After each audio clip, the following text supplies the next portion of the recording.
Alright, good morning. It's February. It's been a while.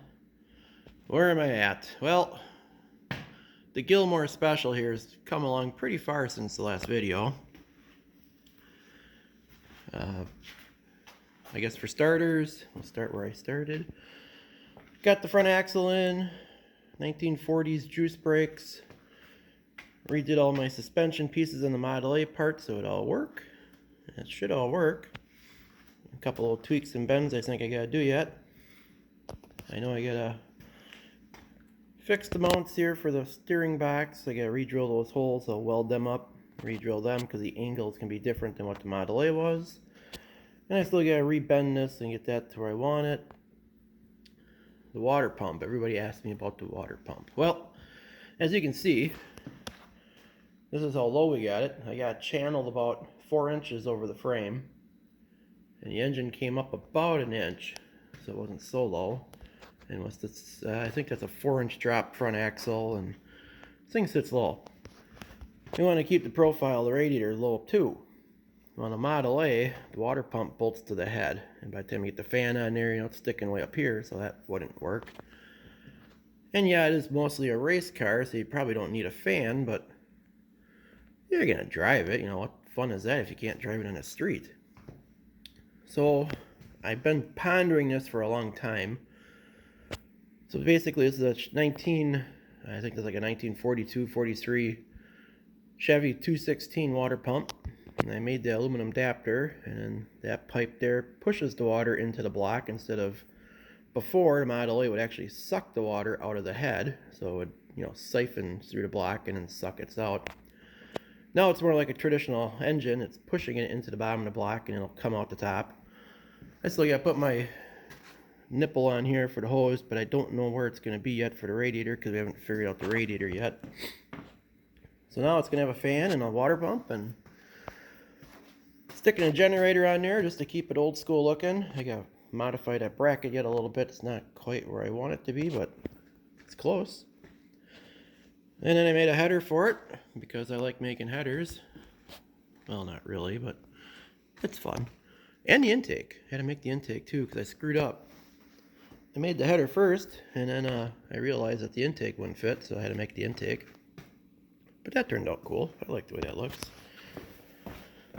Should sound cool. I still gotta make the hairpin mounts. I gotta do that probably today. Let's see where else. So then, this is the engine I built for it.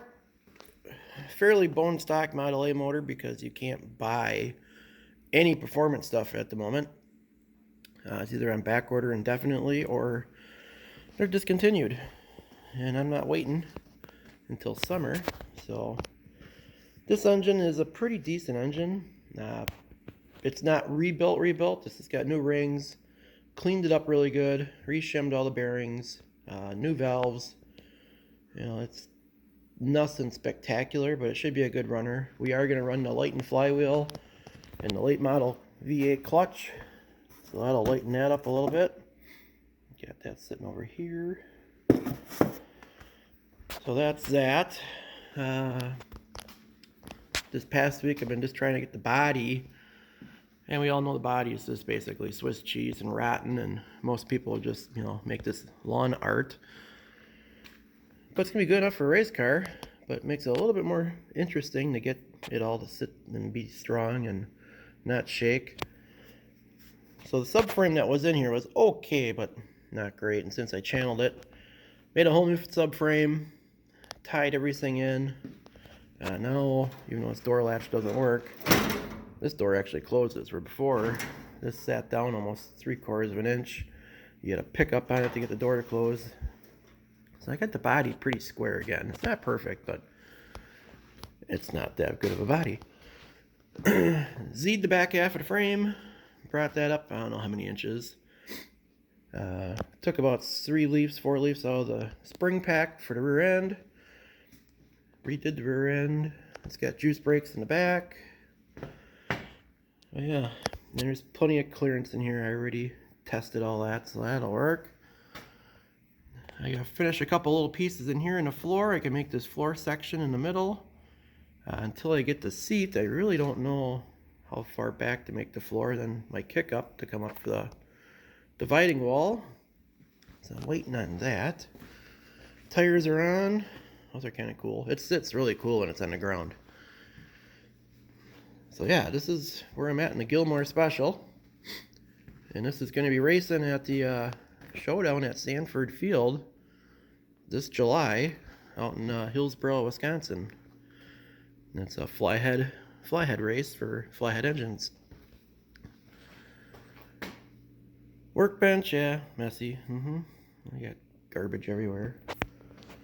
The other project in here that I've really been ignoring since it came in is this 1954 Chevy Pickup.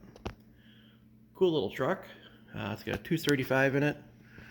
Someone's got a Fenton intake and a split exhaust manifold.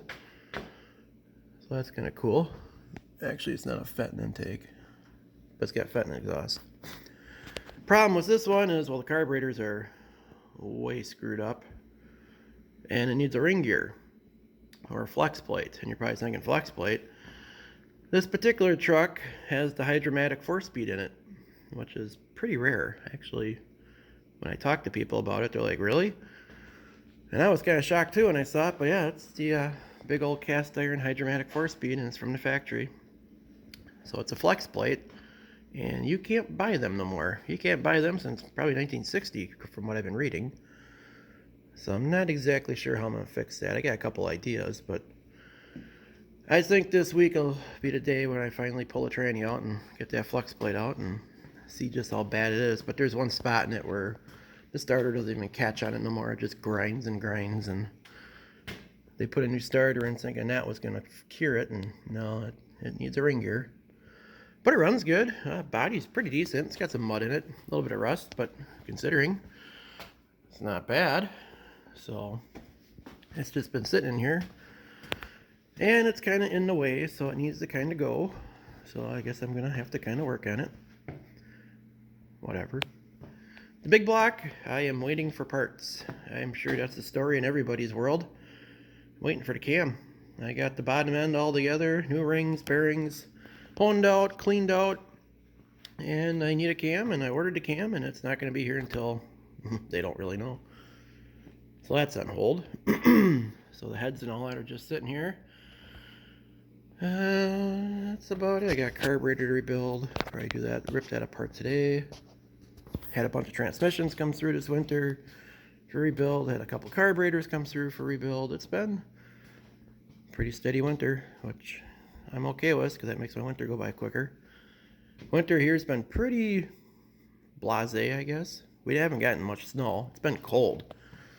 Probably one of the colder winters we've had in a while, but not much snow. I'm okay with that, but I'm sure we'll pay for it. Before you know it, it'll be snowing every day. So alright, here's my update. I see it's almost 9 minutes long, which I know a lot of you people will be like, woohoo, a 9-minute video from a Chevaholic. Yeah, I know.